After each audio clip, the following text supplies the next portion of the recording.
The word yoga, as you have perhaps by now understood, means union of the individual with the divine being.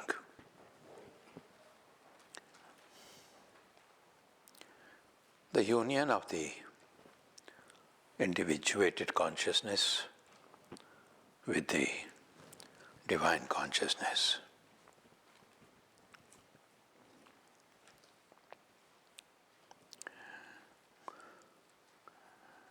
You have heard much about meditation itself.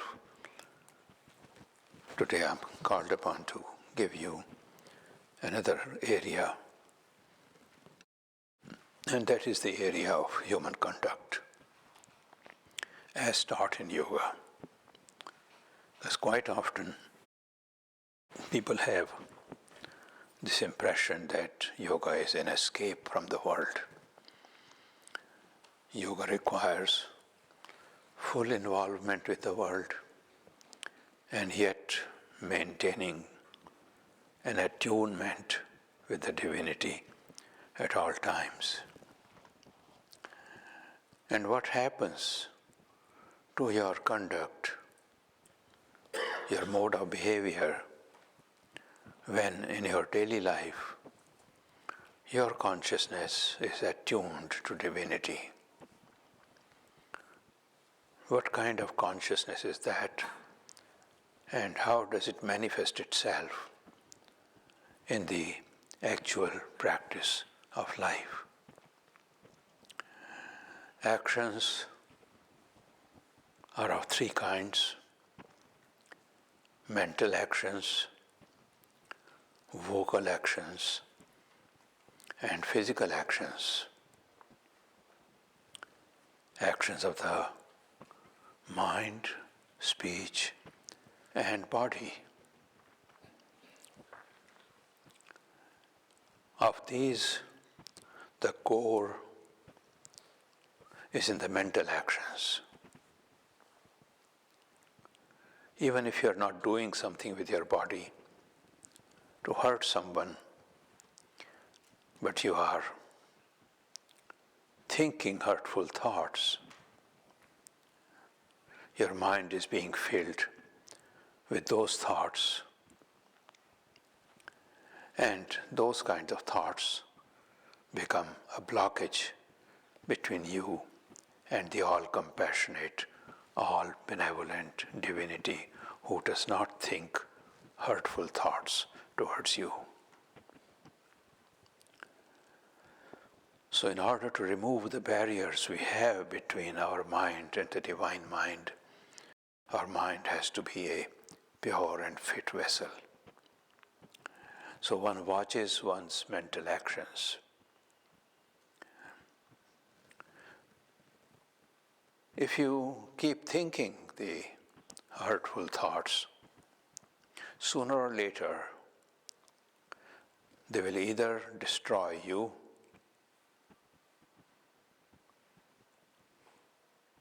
in the form of anger, inwardly directed, or they will become your words, your voice, your tone that is hurtful and painful to others.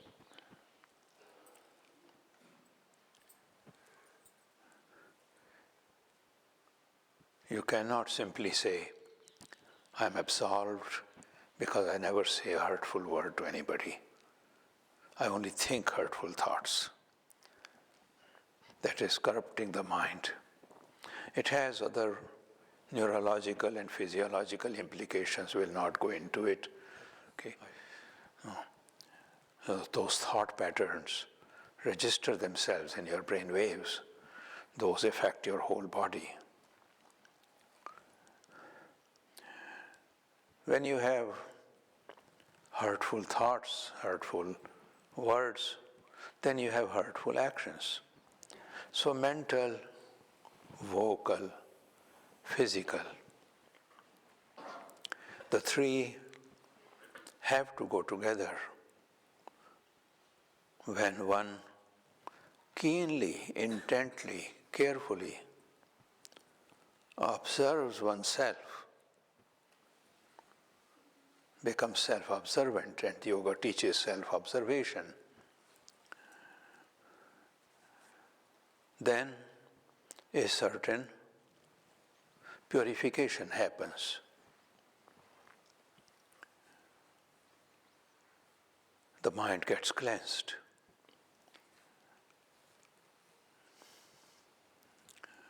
We call that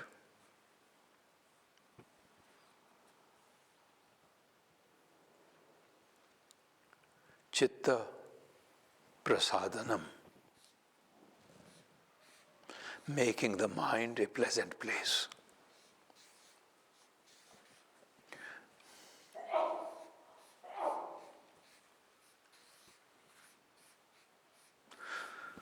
I have here Yoga Sutras of Patanjali with several commentaries. The Sutra 33 of chapter 1 is what I'm referring to, which is one of my favorite sutras. Chitta Prasadanam, keeping the mind a pleasant place. How do we make the mind a pleasant place? Very simple formulas. These are common to all faiths, all religions. This is something on which no one can disagree. The Chitta Prasadanam has 4 pillars: Maitri, Karuna, Mudita, Upeksha.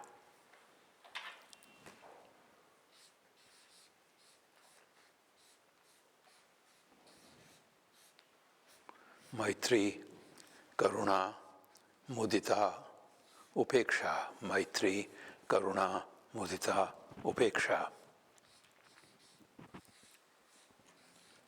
Maitri is universal amity,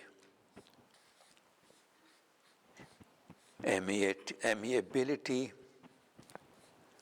a feeling of love towards the whole universe, towards all living beings.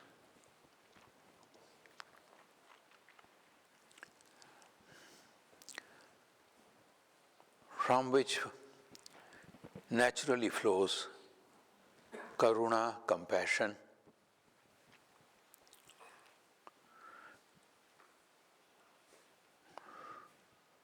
when you have Maitri and Karuna, universal love, and compassion, universal compassion, then you have Mudita, a certain joyfulness within you.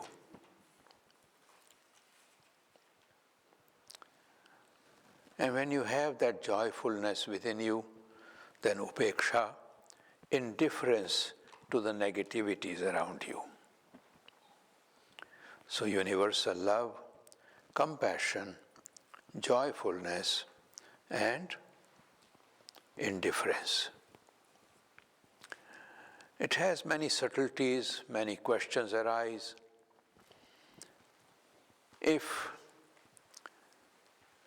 this teaching does not remain only in your notebooks, but it becomes part of you, it becomes part of your sadhana, it becomes part of your self-cultivation, what you do with yourself, what you are making of yourself, what kind of a personality you are chiseling and sculpting for yourself. When that becomes your goal, then you are a spiritual person. What kind of a personality am I chiseling for myself? What kind of a personality am I sculpting for myself? When the world sees me, do they fear me or do they love me? When the world sees me, does the world feel inspired by me or does the world feel dejected by me? What kind of a person shall I be? what should show on my face, what should show in my movements, what should show in the tone of my voice. Does my tone of voice soothe or excite?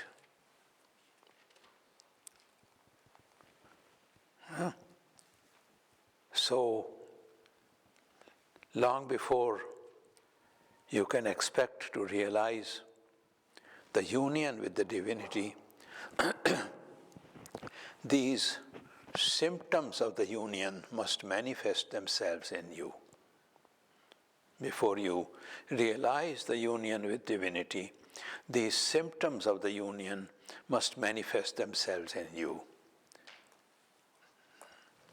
They become part of your personality. It is constant reshaping of one's mind. All spiritual sadhana, all spiritual undertaking, whether you say it in Christian terms, or you say it in Buddhist terms, or you say it in Hindu terms, or you say it in the terms of what we teach, spirituality beyond religion. This sadhana is the essential part of your spirituality.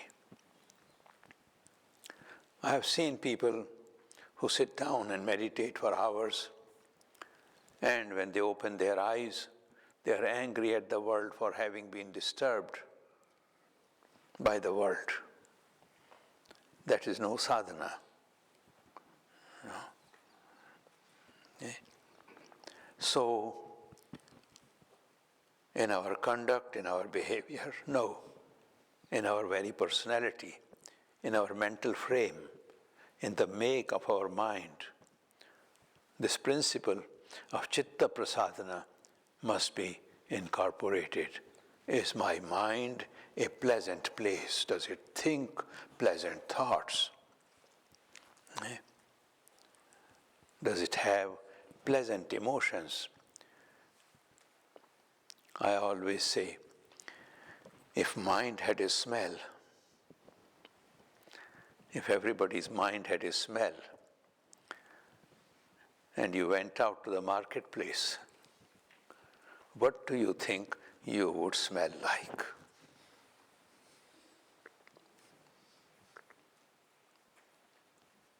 No?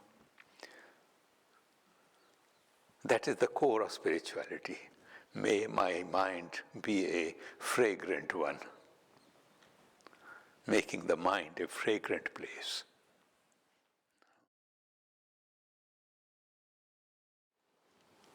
Dividing mind and heart is such a curse of modern Western civilization.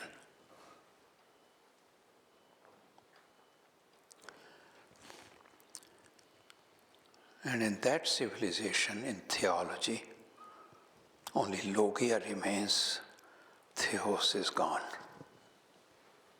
Logic, logic, logic.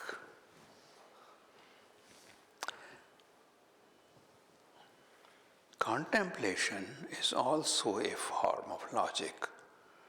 We teach that path when we teach, for example, Vedantic systems of meditation here. But even there, what are you going to do with all your sentiments and with all your emotions? There's a mind in your brain. There's a mind in your fingertips. There's a mind in your heart. Your whole being should be involved, not only one part of you. When you make mind to be only one part of you, what happens to the rest of you? Is it a total surrender? No. So, every part of you has to surrender. No. Surrender means rendering oneself to something higher. No.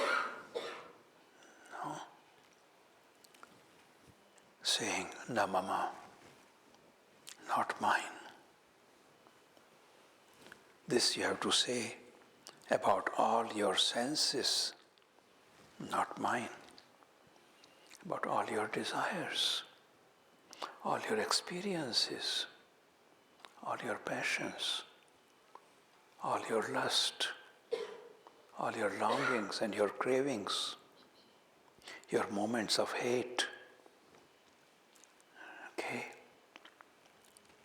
Just the intellectual activity is not contemplation. Just the intellect, contemplatio, that part is an essential part in all religions. But if you read what the masters have written about contemplatio, total absorption. That means replacing all your feelings and sentiments. Okay? And becoming immersed. We talk of, in the Sanskrit language, we speak of Shravana, Manana, Nididhyasana, Sakshatkara. Shravana, Manana, Nididhyasana, Sakshatkara. Shravana, hearing the word. Because in the traditions of India, the teaching was all oral. The books were written later. Listening, hearing, manana, contemplating, using the mind. But then nididhyasana, meditating on that, which is not a pure mental activity, which is your whole body, whole breath, whole feeling, whole experience, every one of your longings. And then sakshatkara, realization. Ah, yes, I got it. Yes, I've got the experience. This is it. No? So to go through all of those steps. Okay? And there comes in you, begins to come in you gradually, a sense of fullness. Wherever there were empty quarters in your personality, in your heart and in your mind, they begin to fill. You begin to sense a fullness. Then what do you do with that fullness? It pours out of you to others. And you become a teacher. And you become a healer. You don't become a teacher by getting a teacher training certificate.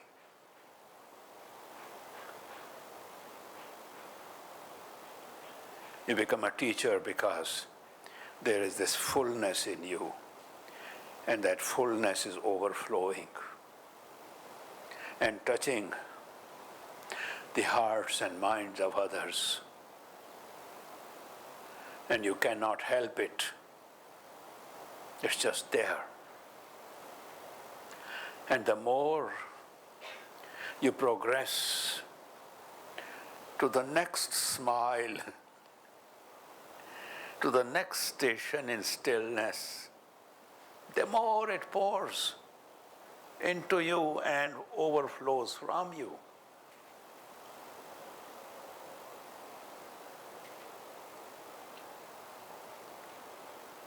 Don't waste it. Be creative with it. Channel it. Don't waste it. Be creative with it. Channel it. Bahujana hitaya. Bahujana sukhaya. When the Buddha sent his first batch of monks to go teach in the world, he said, Charatha bhikkhavo charikam, that's in the Pali language that he spoke.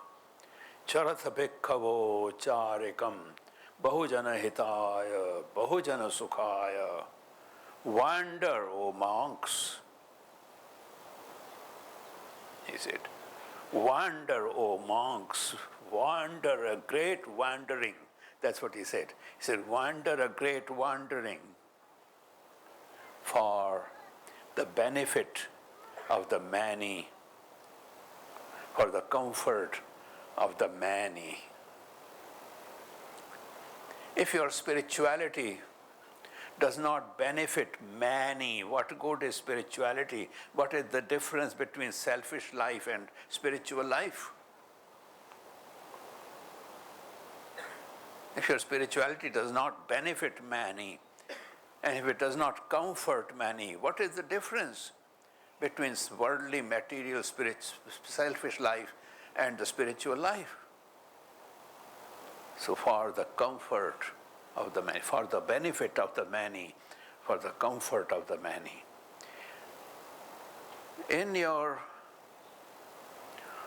stations of progress, this will arise in you naturally. You don't have to try.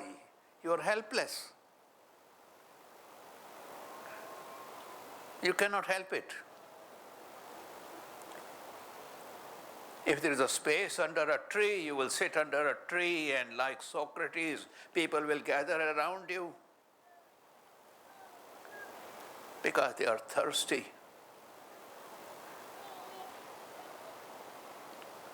And you have the portion of elixir or water. Depends on how diluted your elixir is.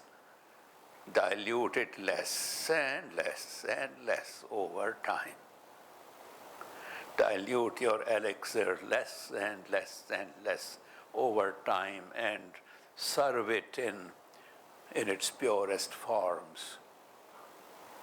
Okay.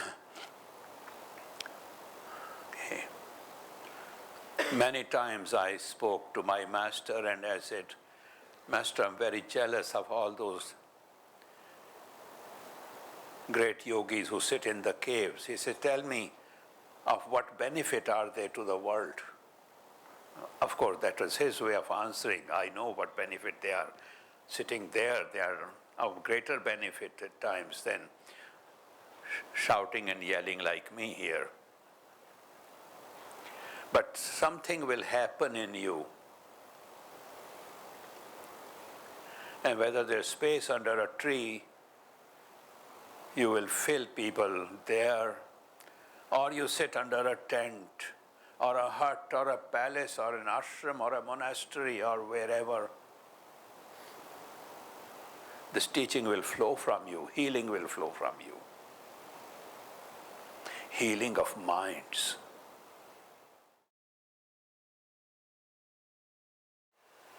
If you are making spiritual progress,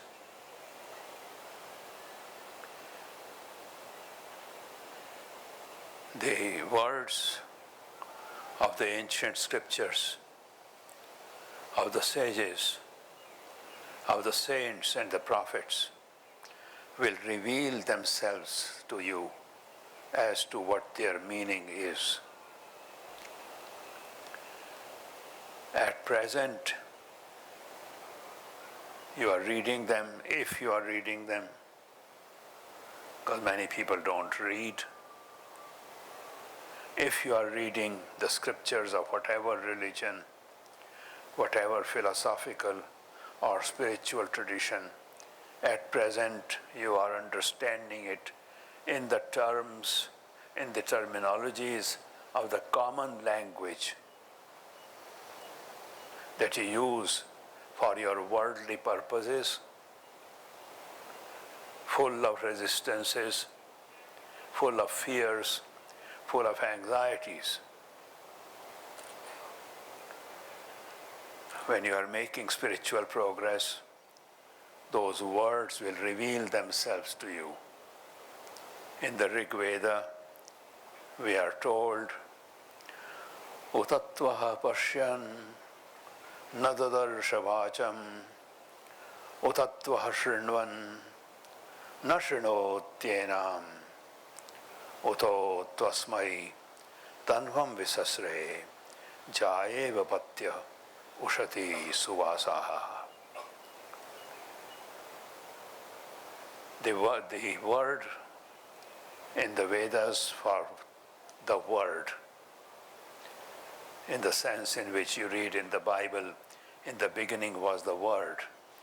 The word for that is vach or vak, which means speech, which is a feminine word. So feminine gender is used for the word. Utattvah pashyan na dadarsha vacham. Someone, there are those who seeing yet do not see the word. Utattvah shrinvan na shrinotyenam. Hearing, they do not hear the word. But to some, utotvasmai, to someone, she reveals herself like a beloved bride reveals herself to her lover.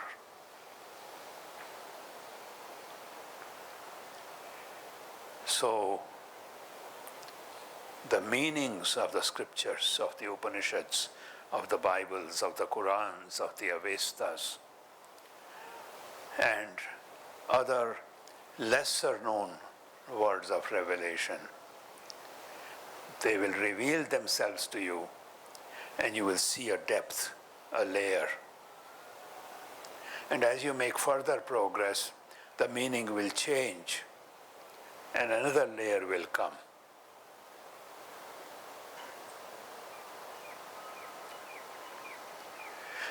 And thus you will communicate with the rishis, with the sages, with the saints and the prophets. They will speak to you, as it were.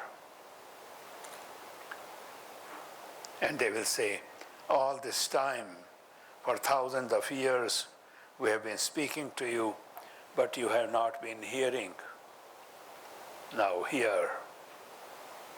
As Jesus said, those who have ears, let them hear. Long before that, the Rig Veda said, they hearing, yet do not hear. They seeing, yet do not see.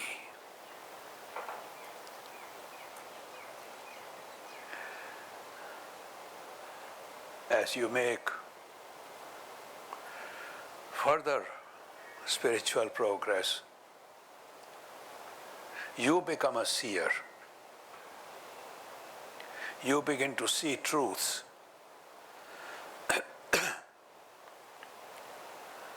Here and there a sentence comes out of your mouth which is immortal. Sometimes when people ask me to autograph their book, any book, and I write these blessings, one of the blessings is, may the words you speak today, may they become scriptures of tomorrow.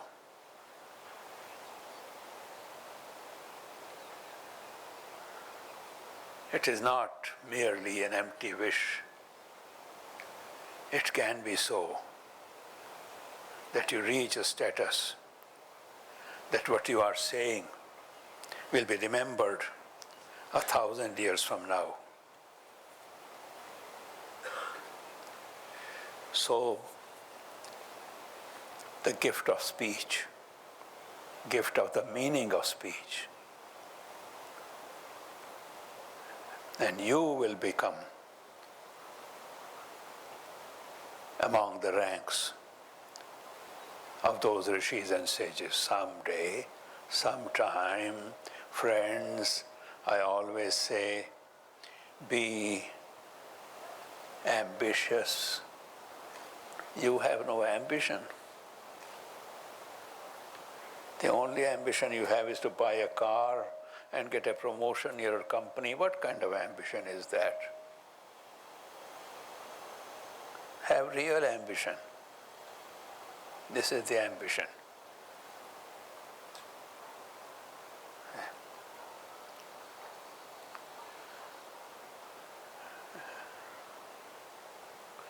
As you make spiritual progress, and as you progress in your meditation, you begin to feel some changes inside your body. Your posture becomes firm.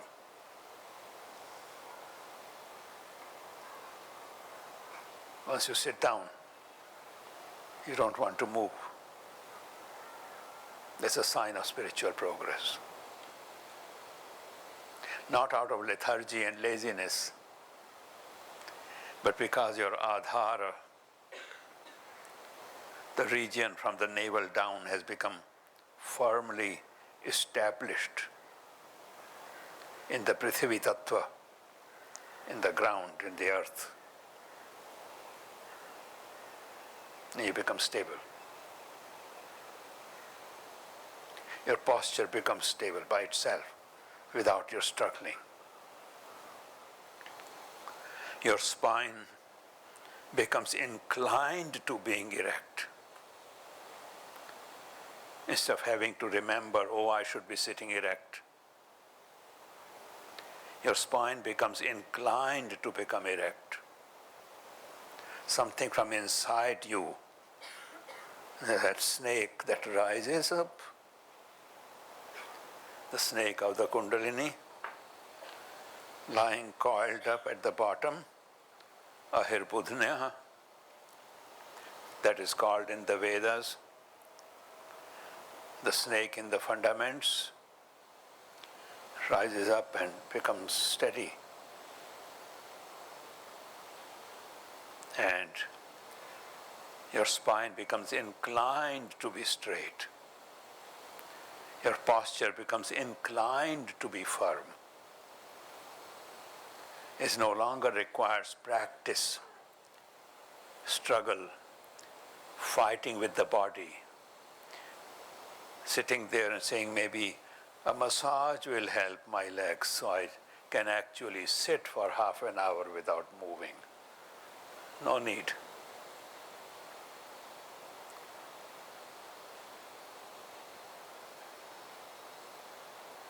These things will happen.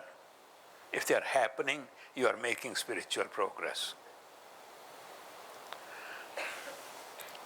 But not if you just sit for 15 minutes and do quick mala, and in the middle of the mala you're checking how much is left now.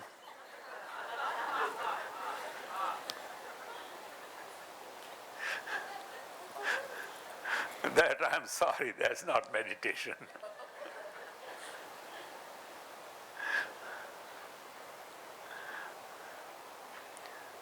You have to know the meaning of meditation.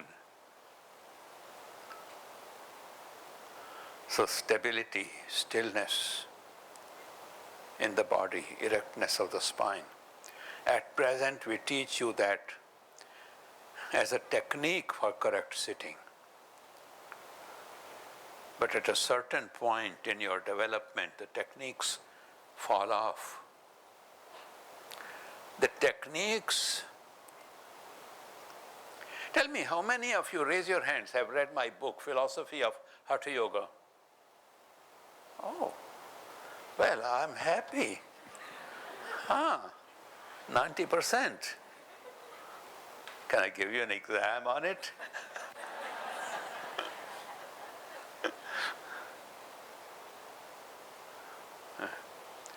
I've explained these processes that happen in you because of the way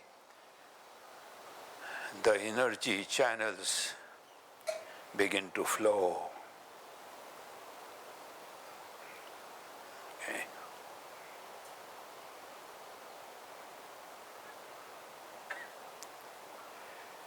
Then,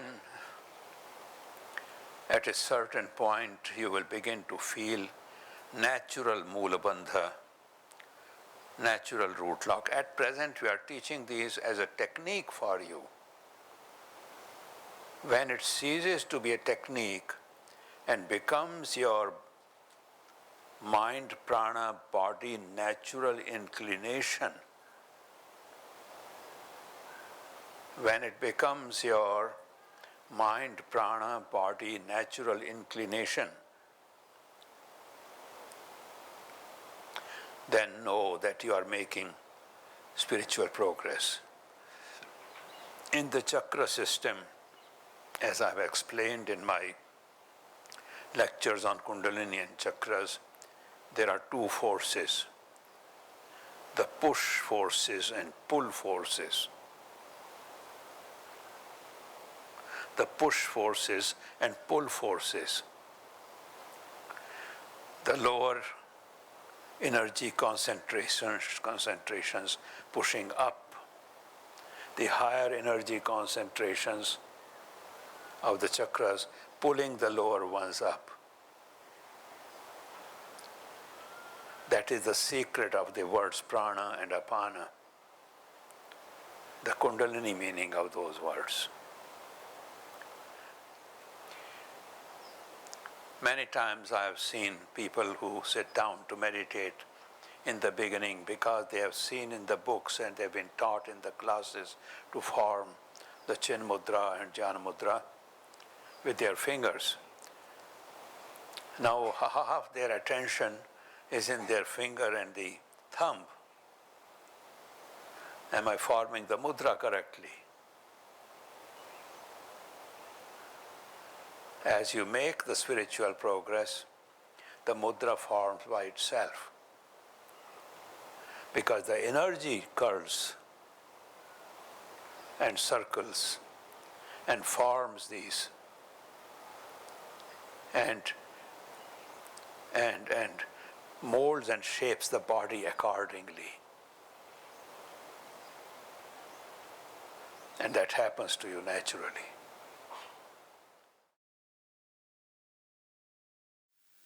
And above all, this process of Atma Tattva Avalokanam, don't let it be only something you attempt while the Swami is guiding.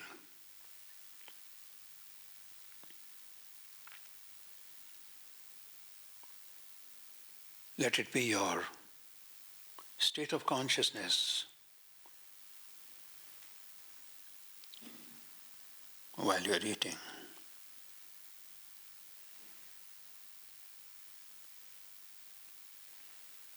Not this act, remaining in that Atma Tattva Avalokanam, so that your eating, as it is said in the scriptures, becomes a homa, fire offering, pranaya swaha, apanaya swaha, samanaya swaha, udhanaya swaha, vyanaya swaha.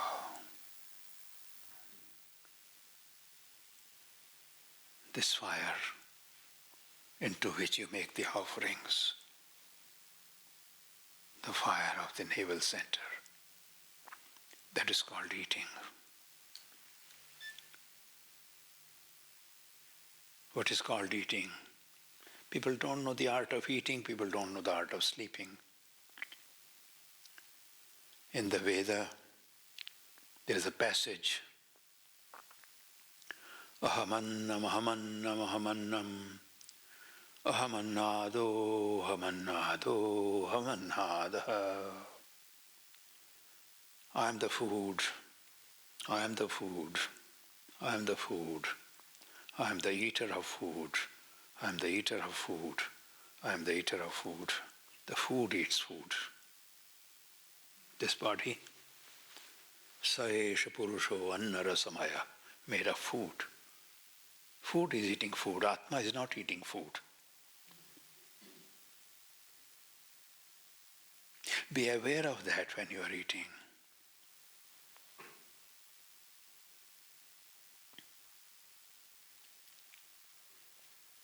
Be aware of that when you're walking. Who is the walker? Who is the sleeper? Go into your sleep with that state of consciousness. Then wake with that state of consciousness. So that when you go back, you feel you are truly in a spiritual ashram. And you did something with your consciousness what you don't ordinarily do.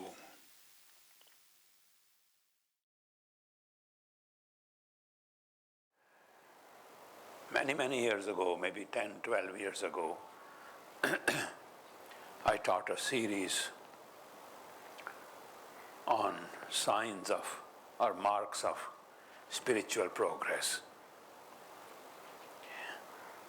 I would suggest that you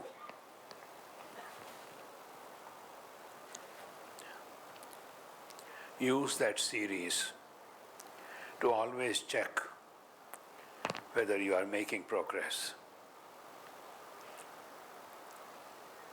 One step. Read Swami Rama's Art of Joyful Living over and over and over and see if you are truly applying the principles he has so generously, so lovingly, so beautifully, and so effectively presented to us. And then comes this little book that has been presented to you, Sadhana in Applied Spirituality, in which I have given, hopefully, some practical suggestions on your thought patterns, which result in the change in your communication patterns, which result in a change in your relational patterns. Not only in the family, but even in the workplace. And I would like these three to be your study, application, your study, your contemplation, and your discussion, and your application, your study, your discussion, and your application over the next 5 years.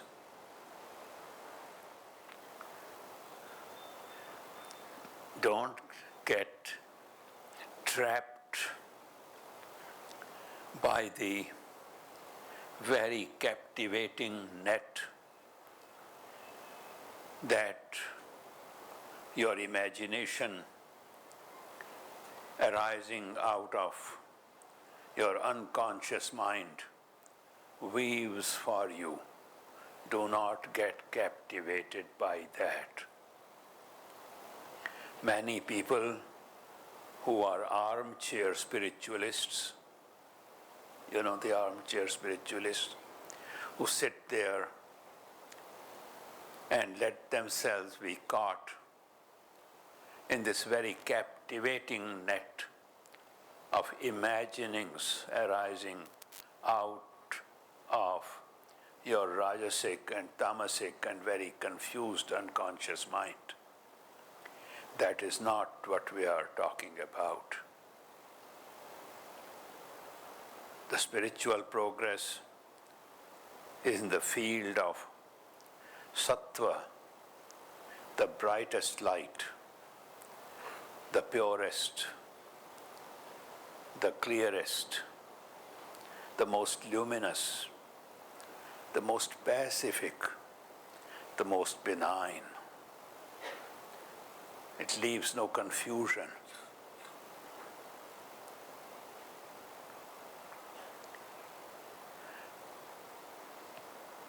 Every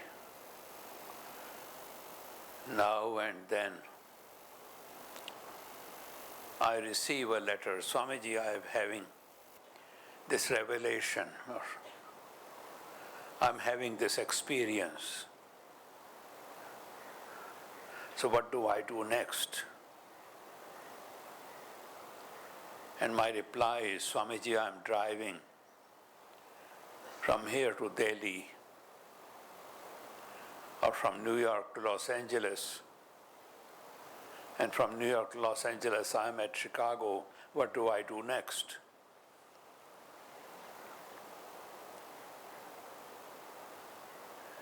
Well, you were going to go to Los Angeles, weren't you? You want to settle down in Chicago now? You don't want to go any further?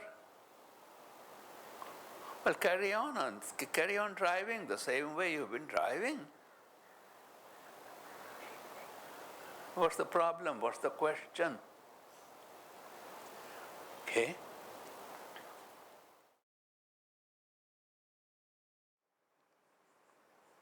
Then it will not take you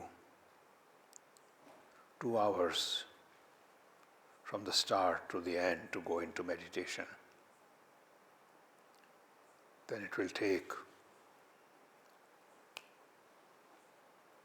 this much time. Just this much.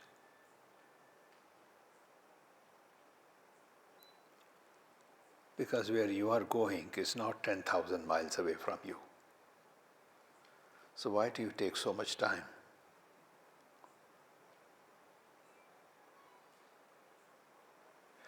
You're out here. Come out here for a moment, be out, and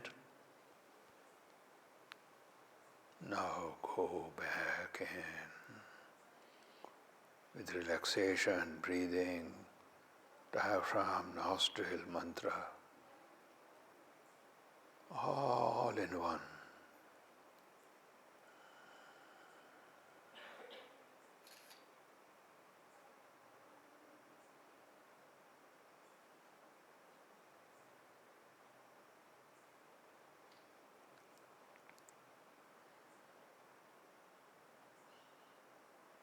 And when you go inside, there is a very calm and quiet place in you.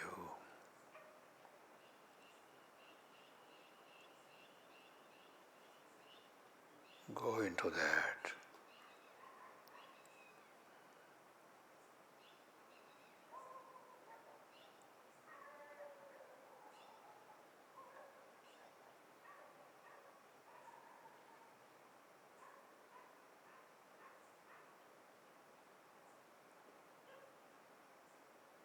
So long as you will remain in that place of silence, all other systems will keep working.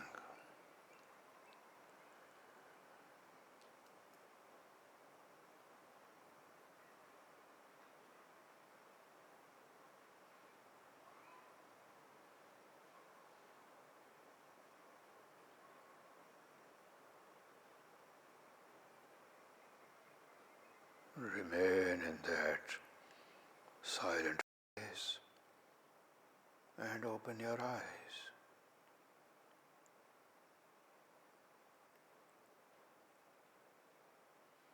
But remain in the silent place even with your eyes open.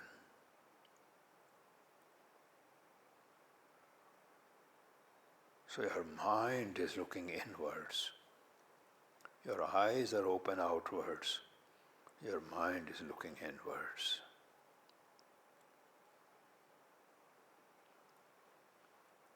Okay.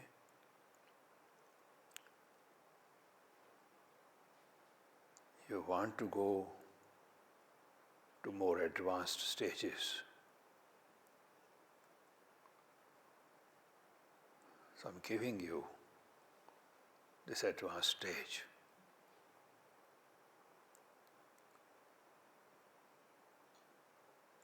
When you are using your body for your outer functions, when you're moving your hand, you do not stop breathing. When you move your other hand, you do not stop digesting.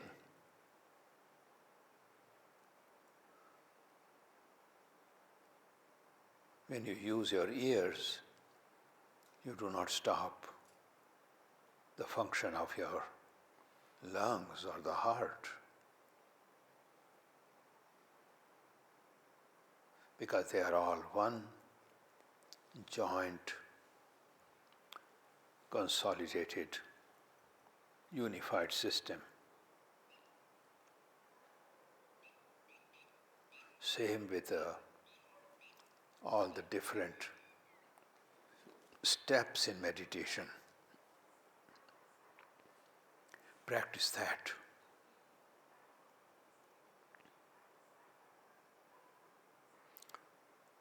And practice that not just when you are sitting down on your meditation seat, but when you are walking.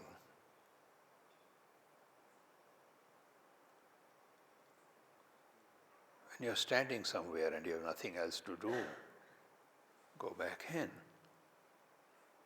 You don't have to take a train or an aeroplane or a boat to go there. It is you going to you. It is not somebody else going to you. It is not you going to somebody else.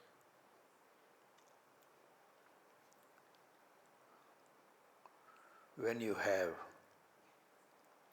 a difficult task ahead, go into that calm place and do your task from there.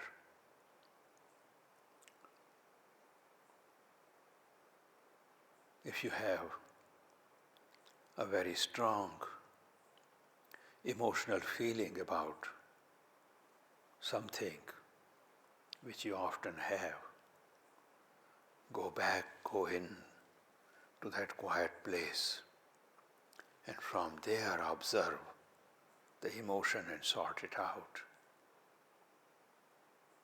Then your emotions will not be so noisy and will not disturb everybody else around you.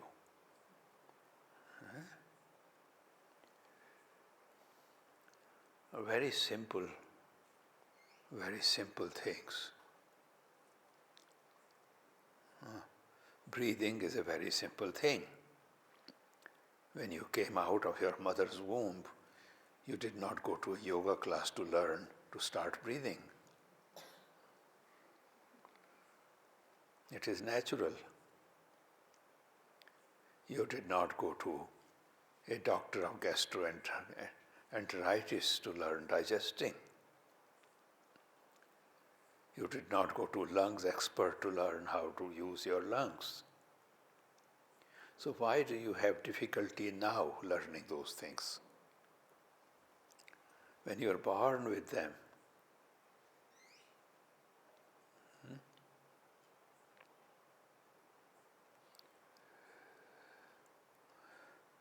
one can give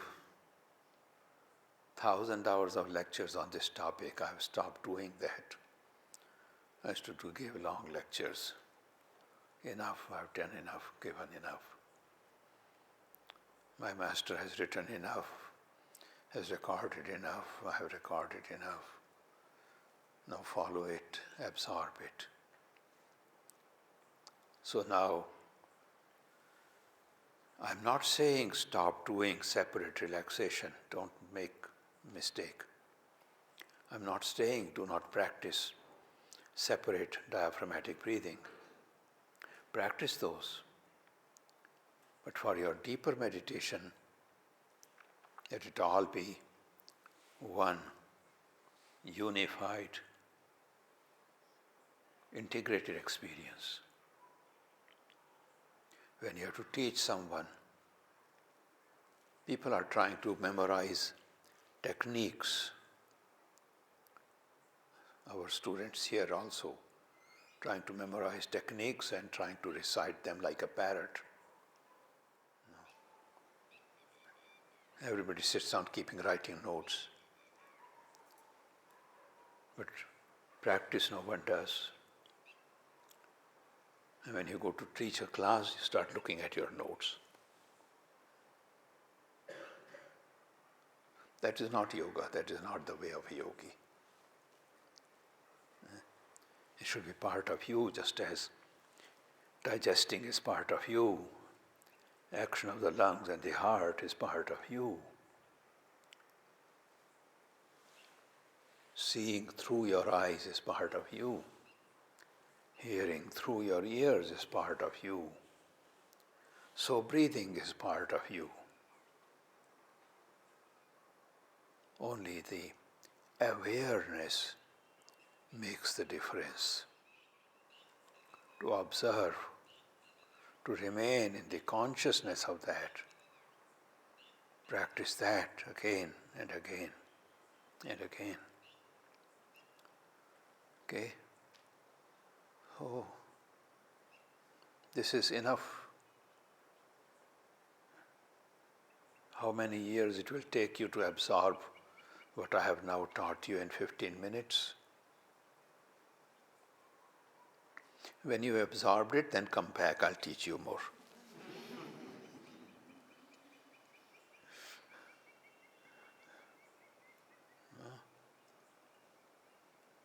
I'm not saying don't come back before, do. But you know what I mean.